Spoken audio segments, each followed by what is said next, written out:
अस्सलाम वालेकुम व्यूअर्स।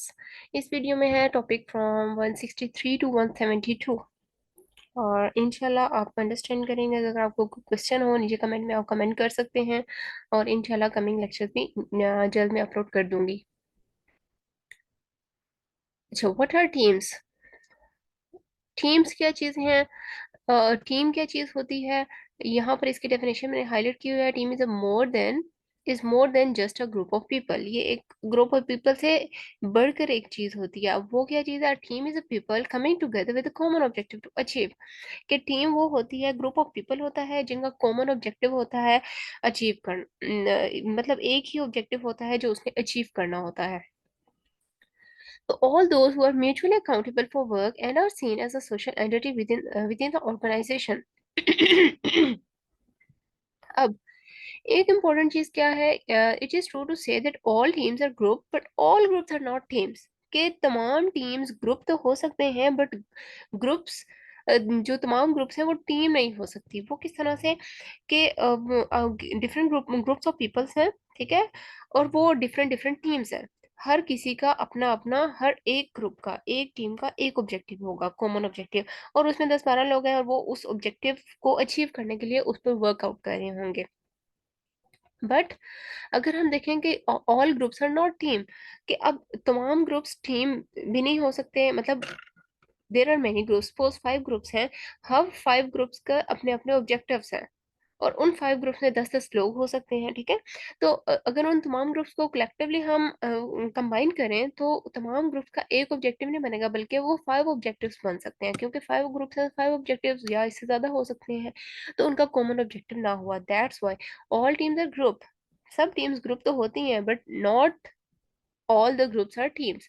ठीक है, तो टीम क्या है? ग्रुप ऑफ पीपल जिनका कॉमन ऑब्जेक्टिव होता है, वो एक कॉमन ऑब्जेक्टिव को अचीव करने के लिए उस पर वर्क कर रहे होते हैं। Then different types of teams. Teams की डिफरेंट टाइप्स हैं। अब उसमें नंबर 1, परमानेंट। परमानेंट टीम हो सकती है टोटल, और उसके अलावा टेम्परेरी टीम हो सकती है, ठीक है, और टोटल क्वालिटी मैनेजमेंट टीम। अच्छा, परमानेंट टीम क्या होगी? जिस तरह से हम किसी इंस्टीट्यूट में अगर जॉब कर रहे हैं, वहां पर जो डिपार्टमेंट्स एक दूसरे के साथ लिंक कर रहे हैं, वो टीम्स वो डिपार्टमेंटल टीम्स हैं, ठीक है, डिपार्टमेंटल टीम्स हैं और वो फिक्स होती हैं, वो परमानेंट टीम्स कहलाती हैं। जो डिफरेंट डिपार्टमेंट, जिस तरह अगर बात करें, एक हम यूँ कह देते हैं पाकिस्तान स्टडीज़ का डिपार्टमेंट है, और जिस तरह से जैसे फिजियोलॉजी डिपार्टमेंट हो गया, बायोलॉजी डिपार्टमेंट, केमिस्ट्री का डिपार्टमेंट होता है। इस तरह से वो डिपार्टमेंट्स हैं और वो परमानेंट डिपार्टमेंट होते हैं। वहां पर बायोलॉजी का अगर डिपार्टमेंट है, वहां पर जितने बायो के टीचर्स होंगे उनका कॉमन ऑब्जेक्टिव होगा कि वो बायो के सब्जेक्ट्स के ऑब्जेक्टिव्स को अचीव करेंगे। तो ये परमानेंट टीम्स कहलाती हैं। इसी तरह से similarly there are other types of teams which can work together, for example total quality management team. अब कुछ ऐसी टीम्स होती हैं, टोटल क्वालिटी मैनेजमेंट टीम, वो ओवरऑल ऑर्गेनाइजेशन की क्वालिटी को मेंटेन कर रही होती हैं, उसका चेक एंड बैलेंस बेसिकली देख रही होती हैं, तो वो टोटल क्वालिटी मैनेजमेंट टीम होती हैं। But basically they are talking about the permanent and temporary teams. Temporary teams क्या होती हैं? ये थोड़ी देर के लिए टीम बनती है, कॉमन ऑब्जेक्टिव अचीव हो जाता है, उसके बाद जो इसके पार्टिसिपेंट्स होते हैं वो अलग अलग हो जाते हैं, वो अपने अपने काम दोबारा से करना शुरू हो जाते हैं। Temporary team which tend to be short term and are focused on achieving a particular goal. Short term के लिए होते हैं, पर्टिकुलर गोल के लिए वो फोकस्ड होते हैं। जैसे ही गोल अचीव हो जाता है उसके बाद वो टीम ब्रेक हो जाती है, लोग अपने अपने काम करना शुरू हो जाते हैं। सिमिलरली अगेन फिर कोई कॉमन ऑब्जेक्टिव है, लोग फिर से उस कॉमन ऑब्जेक्टिव पर अगर काम करना शुरू हो जाए तो वो टेम्परेरी होगी, आरजी होगी, ठीक है, परमानेंट फिक्स्ड मुस्तकिल, और टेम्परेरी आरजी। Teams elements to reflect on. अब ऐसे कौन कौन से टीम एलिमेंट्स हैं जिन पर रिफ्लेक्शन जरूरी है? तो number 1, task characteristics, team size, ये ऐसे एलिमेंट्स हैं जिन पर रिफ्लेक्शन जरूरी है। अब टास्क करेक्टरिस्टिक्स के, कोई भी टीम अगर कोई टास्क कर रही है तो उसकी टास्क कैसा होना चाहिए? टास्क इजी टू इम्प्लीमेंट होना चाहिए, आसानी से इम्प्लीमेंट हो सके। टास्क इंटरडिपेंडेंस होना चाहिए, यानी कि वो टास्क उसमें जितने लोग होंगे वो एक दूसरे पर डिपेंड करें और एक का टास्क, एक की वर्किंग दूसरे के साथ इंटरलिंक करती हो। Then share common inputs, processes और आउटकम, सबका कॉमन इनपुट आउटपुट या प्रोसेसेस होने चाहिए। Then team size is also an important element of the reflection, कि टीम का साइज, अगर टीम बहुत बड़ी होगी तो बहुत से ऐसे फैक्टर्स होते हैं, या बहुत से ऐसे, हम यूं भी कह सकते हैं, पार्टिसिपेंट हो सकते हैं जो बेसिकली हाइड हो जाते हैं। मतलब ये कि वो पार्टिसिपेट नहीं कर रहे, बस वो हिडन हुए हैं। ठीक है, तो टीम साइज, अगर टीम का साइज स्मॉल होगा तो एक दूसरे को अंडरस्टैंड करने में आसानी होगी। अगर बहुत बड़ी टीम होगी, डाइवर्सिटी ऑफ पार्टिसिपेंट होगी, तो हर किसी का अपना अपना पॉइंट ऑफ व्यू होगा, तो वो टीम का साइज their परफॉर्मेंस पर भी अफेक्ट करता है। Who are the team that the smaller teams are better but large enough to accomplish task? Team composition मतलब स्मॉलर टीम जो है अच्छी होती हैं, but large in number means के ज्यादा ज्यादा सी स्मॉल टीम्स बनी हों। Who are the team members, क्या वो स्पेशलिस्ट हों, कोई वेरियस स्किल्स वाले हों, कुछ टीम। तो टीम मेंबर्स कैसे होने चाहिए? कुछ होती हैं होमोजीनियस टीम्स और कुछ होती हैं हेट्रोजीनियस टीम्स। याद रखिए, होमो मीन्स सेम, सेम मीन्स के उसके अंदर जो ग्रुप ऑफ इंडिविजुअल है वो मोर एफिशिएंट कोऑर्डिनेशन। ठीक है, होमोजीनियस टीम्स ऐसी होती हैं जिनके अंदर जो पार्टिसिपेंट्स होते हैं वो मोर और लेस एक दूसरे के साथ सिमिलरिटी होती है उनकी।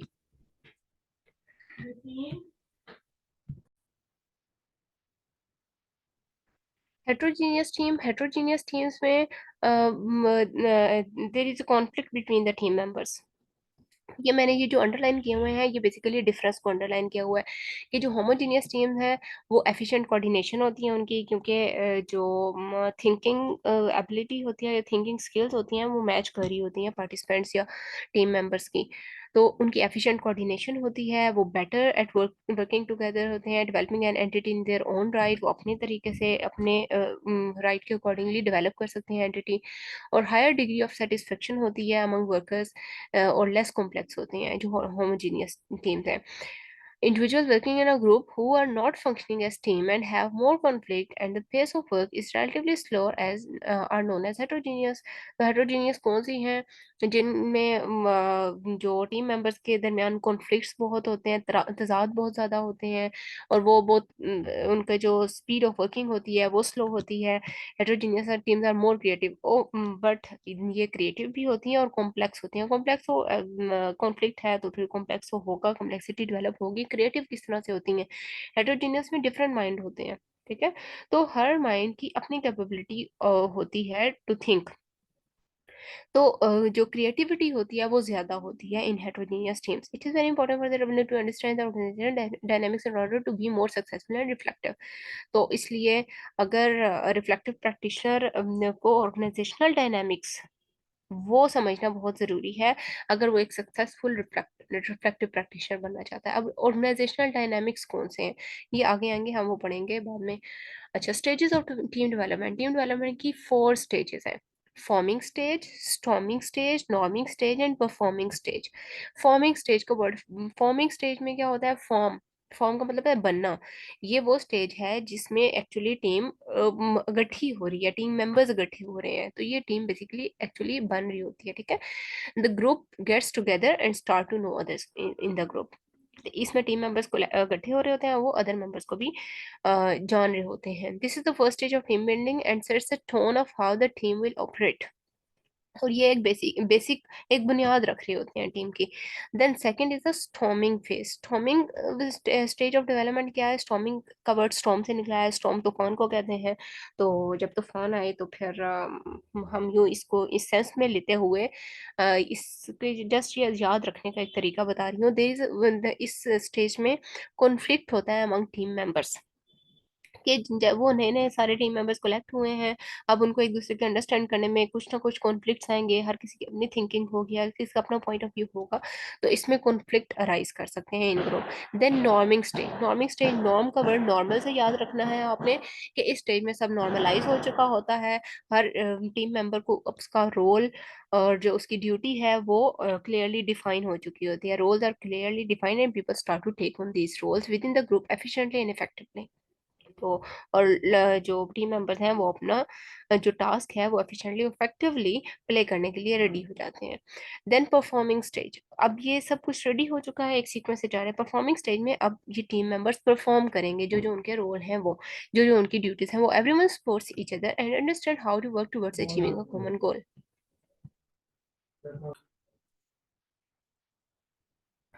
These are the four stages. These four stages are transitions and move both forward and backward. अब इसका क्या मतलब है कि ये stages transitions हैं कि ये forward and backward दोनों साइड पर move करती हैं. Means performing stage can turn towards norming stage and then storming and then forming, and forming to performing stage. Then adjourning stage. What is adjourning stage? जब आप अगर एक team है, ठीक है, इस स्टेज में जब टीम मेंबर्स अपना ऑब्जेक्टिव अचीव करके उसके बाद वो सेपरेट हो जाते हैं, जिस पॉइंट पे वो सेपरेट हो जाते हैं उस स्टेज को हम कहते हैं adjourning stage. At this stage group members leave each other and then there is no need for them to stay together. ये थी टीम डेवलपमेंट की स्टेजेस. एंड ये जो लास्ट फोर लाइंस हैं, this is basically the summary. The key point for the reflective pressure is to look at how to move through these stages and ultimately moving towards working as a team and how they are dealing with the storming stage and how individuals are maintaining and so on. So this is basically the summary. Then team cohesiveness and performance. This is the first organizational dynamics. Organizational dynamics 5 है basically. What is team cohesiveness? That how individual members are performing together as a team. कि तमाम members किस तरह से as a team perform कर रहे हैं.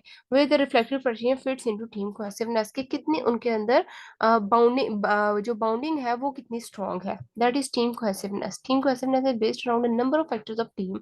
अब टीम कोहेसिवनेस बहुत से नंबर्स पे डिपेंड करती है, बहुत से फैक्टर्स पे डिपेंड करती है. उसमें क्या है, number one, whether the individual member of team have similarities. के सिमिलरिटीज हैं, टीम साइज क्या है, या एक्सटर्नल चैलेंजेस कौन से हैं जो फेस करने पड़े हैं, या इंटरेक्शन बिटवीन टीम मेंबर्स क्या है. Communication with in the members shape of team cohesiveness and with less interaction. The smaller team, अब ये स्मॉलर और लार्जर टीम जो मैंने पहले भी बताया था, the smaller teams are more will be more cohesive than the larger team. If a new member wants to enter a team and find it difficult, अगर बहुत बड़ी टीम होगी, अगर न्यू मेंबर एंटर होना चाहता है, उसे बहुत ज्यादा कॉन्फ्लिक्ट का सामना करना पड़ेगा. अगर स्मॉल टीम होगी उसे थोड़े कॉन्फ्लिक्ट का सामना और बहुत जल्दी एडजस्ट कर जाएगा with in the team. Then the second one is a team performance. It is basically it is a second organizational dynamics. Team performance क्या है?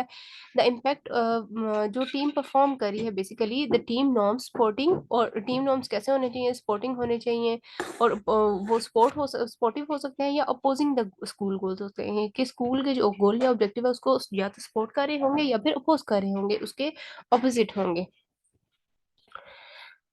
The team norms that sport schools school goals are generally highly cohesive. अब ऐसे तमाम norms जो object तमाम norms जो school goals को support कर रहे हो वो टीम्स कोहेसिव होती हैं और हाई टास्क परफॉर्मेंस होती है, उनकी परफॉर्मेंस अच्छी होती है. जबकि ऐसे टीम नॉर्म्स या इंटेंशन जो opposite to the school objectives होते हैं वो स्कूल की परफॉर्मेंस डाउन कर देते हैं. Then what is social loafing? Social loafing क्या चीज़ है? It can mean in large group some individual hide in a way कि अगर हम एक लार्ज नंबर ऑफ ग्रुप्स बनाते हैं, उसमें कुछ ऐसे मेंबर्स होते हैं जो अपना रोल प्ले नहीं कर रहे होते हैं, वो हिडन होते हैं. मीन इतने ज्यादा मेंबर्स में वो हाइड कर जाते हैं, वो अपने पार्टिसिपेट नहीं कर रहे होते उस टीम वर्क में. तो ऐसे जो बीच में इंडिविजुअल्स होते हैं उन्हें हम कहते हैं सोशल लोफिंग. इस प्रोसेस को कहते हैं where there are in the group but not participating. वो ग्रुप में तो है बट पार्टिसिपेट नहीं कर रहे. Such individual are called social loafing. और इसकी वजह से टीम कोहेसिवनेस लो होती है, टीम परफॉर्मेंस डाउन हो जाती है. This happens when the team connection is low and routines becomes dull. और ये ऐसा कब होता है कि सोशल लॉफिंग के कुछ लोग बीच में हाइड में पार्टिसिपेट भी नहीं कर रहे और पता भी नहीं है. तो ये जब कनेक्शन कम होता है, कम्युनिकेशन गैप होती है, कम्युनिकेशन गैप होता है, कोहेसिवनेस नहीं होती, टीम यूनिटी नहीं होती, तो उस केस में ये सोशल लॉफिंग रेज करती है. Third organisational dynamics is task interdependence. कि टास्क जो है टीम का वो इंटरडिपेंडेंस होना चाहिए, एक दूसरे से इंटरलिंक करता हो, तमाम टीम मेंबर्स एक दूसरे के साथ प्रॉपरली कम्युनिकेट करें, वो टास्क डिस्कस करें, एक का टास्क दूसरे पे डिपेंड कर रहा हो, इस तरह से वो team work as a team work काम कर सकते हैं. Level of task interdependence. Task interdependence के क्या कौन कौन से लेवल है? हाई लेवल है, लो लेवल है. ठीक है. हाई लेवल क्या होता है? The team is able to function very cohesively. जो task interdependence can be viewed as reciprocal. This is where each team of member is able to talk and discuss matters with all members of the team. High level of task independence क्या है कि वो तमाम members और even के जो seniors हैं, juniors हैं, जो अपने लेवल के हैं, उन सब से वो डायरेक्टली टॉक कर सकते हैं, टीम मेंबर्स डायरेक्टली उसको अप्रोच कर सकते हैं। High level of task interdependence में ये आता है, जबकि लो लेवल ऑफ टास्क इंटरडिपेंडेंस में क्या होता है कि जो सीनियर्स हैं या फिर जो हाई रैंक पर्सन है, उनसे इनडायरेक्टली कांटेक्ट करना, उनसे इनडायरेक्टली कम्युनिकेट करना। फॉर एग्जांपल एक ब्रिगेडियर लेवल है, आपने उससे बात करना है, आप पहले पीए से बात करेंगे, फिर पीए आगे आपका मैसेज लेकर जाएगा। This is indirect talk to the senior. तो ये low level of task interdependence होता है। जो लो लेवल होता है ये स्लो भी होता है और कम्युनिकेशन गैप भी होता है इसमें। There is no direct line of communication between individual members of the team. इसमें जो टीम के मेंबर्स होते हैं उनमें डायरेक्ट लाइन ऑफ कम्युनिकेशन नहीं होता।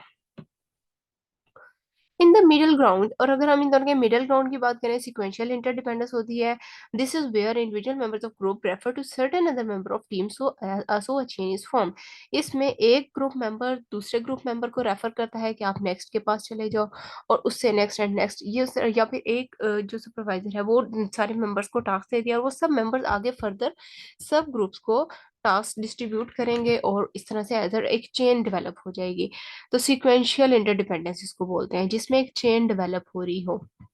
देन रिफ्लेक्टिव प्रैक्टिशनर को कौन अब एक ऑर्गेनाइजेशनल डायनामिक्स की बेस पर या टास्क इंटरडिपेंडेंस की बेस पर ऐसे कौन से पॉइंट्स हैं जिन पर रिफ्लेक्टिव प्रैक्टिशनर को फोकस करना चाहिए, वो है 5 C's। इसमें 5 C अल्फाबेट से 5 वर्ड्स हैं। कॉपरेट करना चाहिए, कोऑर्डिनेटिंग होना चाहिए, कम्युनिकेटिंग होनी चाहिए, कम्युनिकेटिंग का एलिमेंट होना चाहिए, कंफर्टिंग एंड कॉन्फ्लिक्ट रिजॉल्विंग। ये 5 C's है जो रिफ्लेक्टिव प्रैक्टिशनर को हमेशा इन पर फोकस होना चाहिए इसका। Team interdependence depends on a number of factors. अब team interdependence number of factors पे डिपेंड करती है। इसमें कौन कौन से हैं? इंटरपर्सनल हो सकते हैं, इंटरपर्सनल में नॉलेज एंड ट्रस्ट है, अंडरस्टैंडिंग ऑफ रोल्स कि उनका रोल क्या क्या है। ये तमाम टीम इंटरडिपेंडेंस पे डिपेंड करते हैं। अप्रोप्रिएट बिहेवियर उनका, learning to coordinate with each other, एक दूसरे के साथ वो कोऑर्डिनेट करेंगे, देन लर्न करेंगे। तो team interdependence depends on these factors. अगर ये तमाम फैक्टर्स हाई होंगे, ये पॉजिटिवली रेज करेंगे, तो टीम इंटरडिपेंडेंस इंक्रीज करेगी और परफॉर्मेंस हाई होगी। Next, behaviour in organisation. Behaviour in organisation is another organisational dynamics. इसका भी आपको वर्ड से पता चल रहा है कि विद इन द ऑर्गेनाइजेशन आपका बिहेवियर क्या है, आपका एटीट्यूड क्या है towards employees, towards other staff, towards the seniors and the juniors.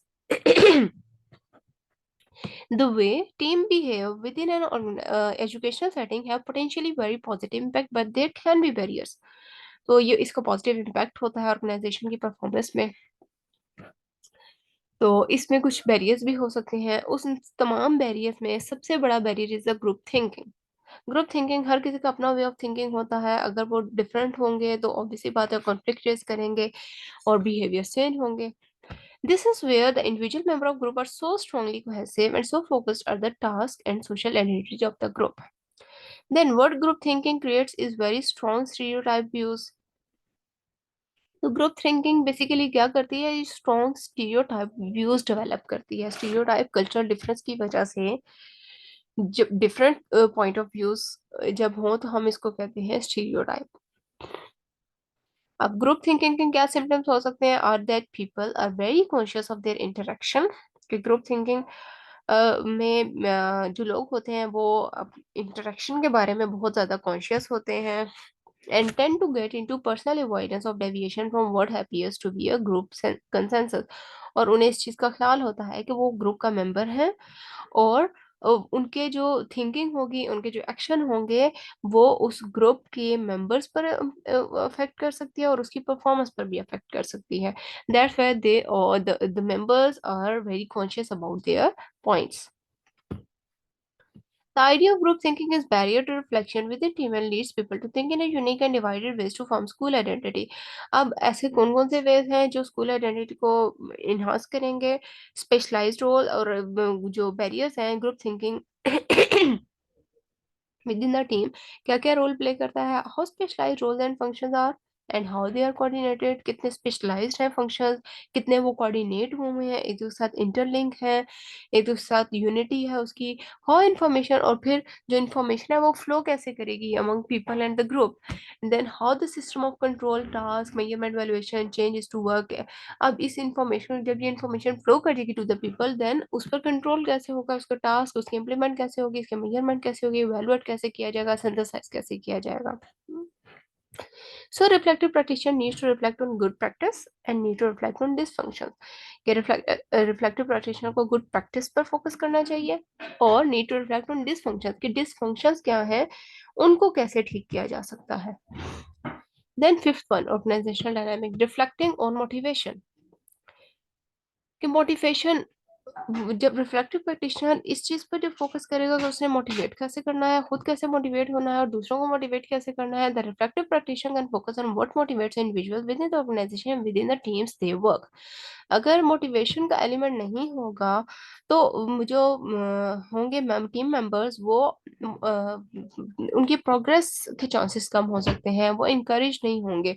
तो इसमें सबसे इम्पोर्टेंट कि मोटिवेशन को कैसे डेवलप किया जा सकता है, मैस्लोज हायरार्की है जिसमें from the basic level to the advanced level needs पर फोकस किया जाता है। What is Maslow's hierarchy? Very basic level of the bottom where any member of team focuses on very specific aspects which are important to the basic needs. Maslow's hierarchy basically basic needs, जिस तरह घर रोटी कपड़ा मकान, these are the basic needs. ये मिल रही है तो इससे नेक्स्ट जॉब्स आ जाएंगे, जॉब आ जाएगी आपके पास।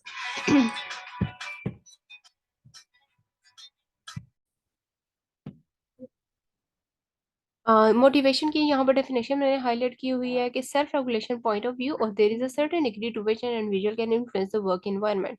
कि ये self regulation of your own point of views होते हैं या फिर अदर के दूसरों के पॉइंट ऑफ व्यूज होते हैं, उनके सेल्फ रेगुलेशन की जाए जिससे इन जो वर्किंग एनवायरनमेंट है वो इन्फ्लुएंस हो सकता हो। Self regulated teachers are people who are aware of their strength and weakness. और जो सेल्फ रेगुलेटेड टीचर्स होते हैं वो अपनी स्ट्रेंथ्स और वीकनेस को बखूबी जानते हैं। सेल्फ रेगुलेशन क्या चीज है? It is basically cyclical process, एक साइकिल है ये, not a linear one process, जिसमें टीचर मूव करते हैं from different levels of self regulation. और सेल्फ रेगुलेशन के बेनिफिट क्या है? It promotes learning. और इसमें तमाम जो एम्प्लॉयज हैं या फिर तमाम टीम मेंबर्स हैं वो मोटिवेटेड होते हैं to achieve their goals. Researchers ने तीन क्रिटिकल डायमेंशन और characteristics of self regulation identify की हैं। सेल्फ रेगुलेशन के करेक्टरिस्टिक्स में self observation, self judgement and self reaction. अब सेल्फ ऑब्जर्वेशन क्या है? खुद से ऑब्जर्व करना, refers to the deliberate monitoring of one's activities. अपनी एक्टिविटीज को डेलिबरेटली मॉनिटर करना, उस पर फोकस करना, उसको नोट डाउन करना।